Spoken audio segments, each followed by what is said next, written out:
Aujourd'hui, on va voir comment capturer son téléphone sur OBS. Ça fonctionne avec Android, iOS, ça se fait sans fil via Wi-Fi, c'est gratuit et il suffit d'installer une petite application à la fois sur le PC et sur le téléphone. Et en fin de vidéo, je vous dirai comment faire le même type de capture mais avec un câble USB. Le principe est le même avec une autre appli, donc on y va, c'est parti.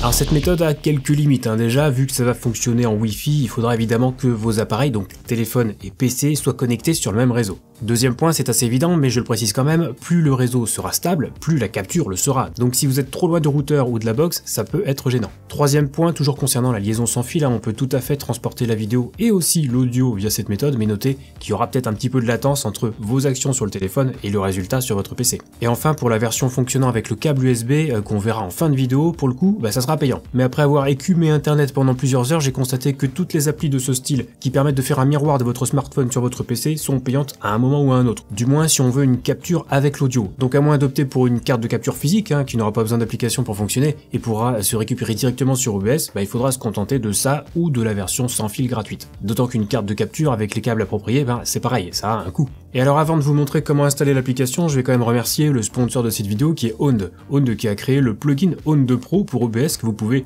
télécharger et installer en quelques clics seulement et qui vous donne accès à plein de fonctionnalités que j'ai détaillées dans une vidéo précédente. Et pour encore plus de fonctionnalités, vous pouvez vous abonner à partir de 12 € par mois. C'est dégressif si vous vous abonnez sur une plus longue période. Vous pouvez aussi bien entendu essayer la version gratuite sans problème. Mais avec un abonnement, vous avez accès à tous les thèmes et overlays de votre choix. Il y en a plus de 400 et c'est pareil pour les alertes de stream, il y en a plus de 400 aussi et vous pouvez absolument tout tester. En plus maintenant, la plupart des éléments sont disponibles en français. Vous avez par exemple la possibilité de récupérer le pack de stream Zero Absolute Gaming, développé en partenariat avec Owned. Donc si ça vous intéresse, je vous laisserai mon lien affilié dans la description juste en dessous, un lien vers la vidéo pour tout savoir sur le plugin Owned Pro, et vous pouvez utiliser mon code promo TomTom pour bénéficier de 50% de réduction sur tous les abonnements avec Owned Pro, c'est parfait.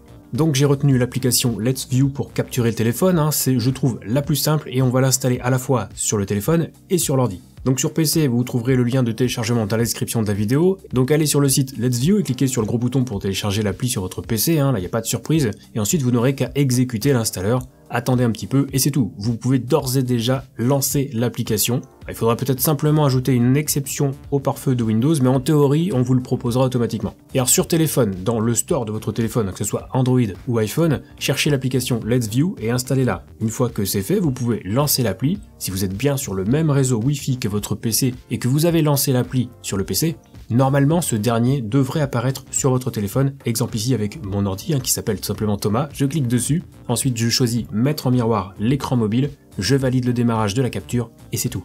Avec l'appli lancée sur les deux appareils, je peux voir l'affichage de mon téléphone sur mon PC. Il y a quelques petites options qui dépendront de votre téléphone évidemment, mais déjà pour capturer l'audio, il faudra activer sur l'appli et y donner une autorisation.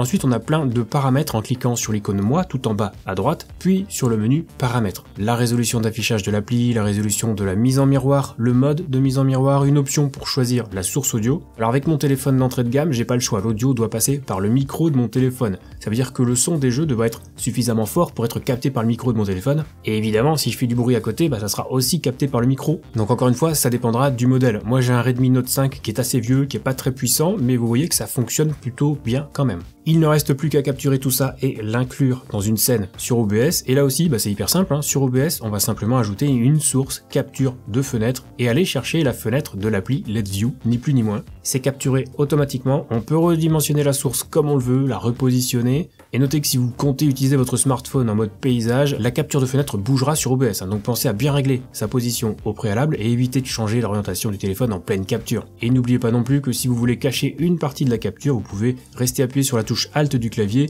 et glisser un des bords de la source pour rogner le cadre.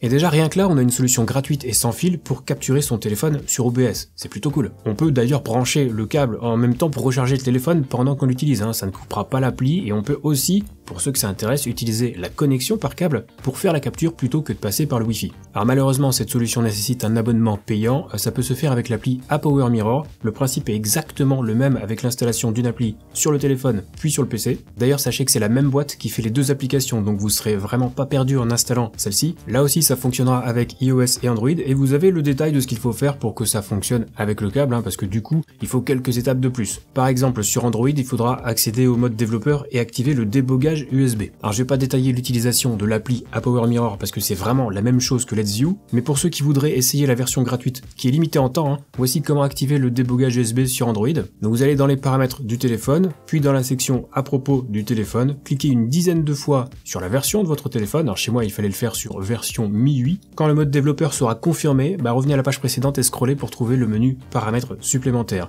Cliquez sur option développeur et descendez pour activer l'option débogage USB. Cette étape est nécessaire pour la capture via câble USB. Et pour avoir testé, c'est pas forcément plus intéressant que par Wi-Fi, à condition encore une fois d'avoir un bon réseau bien stable. Alors il existe plein d'applications qui permettent de faire ça, mais toutes ne capturent pas l'audio. C'est pour ça que j'ai voulu vous présenter Let's View, que je trouve vraiment très simple et très intuitive. J'ai même trouvé une autre méthode presque sans latence à base d'invite de commande, mais j'ai vraiment voulu aller au plus simple et au plus rapide. En tout cas, si la vidéo vous a plu, n'hésitez pas à laisser un petit pouce bleu. Vous pouvez aussi vous abonner à la chaîne et activer la cloche pour ne pas rater les prochaines sorties. Si vous avez des questions concernant le streaming, vous pouvez venir me les poser dès que je suis en live sur Twitch. La porte est toujours ouverte. Et pour les questions plus techniques, je vous invite à rejoindre le Discord communautaire Zero Absolute Gaming. Lisez bien les règles pour débloquer les salons d'aide et on vous répondra au plus vite. Sur ce, c'est la fin de cette vidéo. On se retrouve très vite pour la prochaine et d'ici là, bon stream.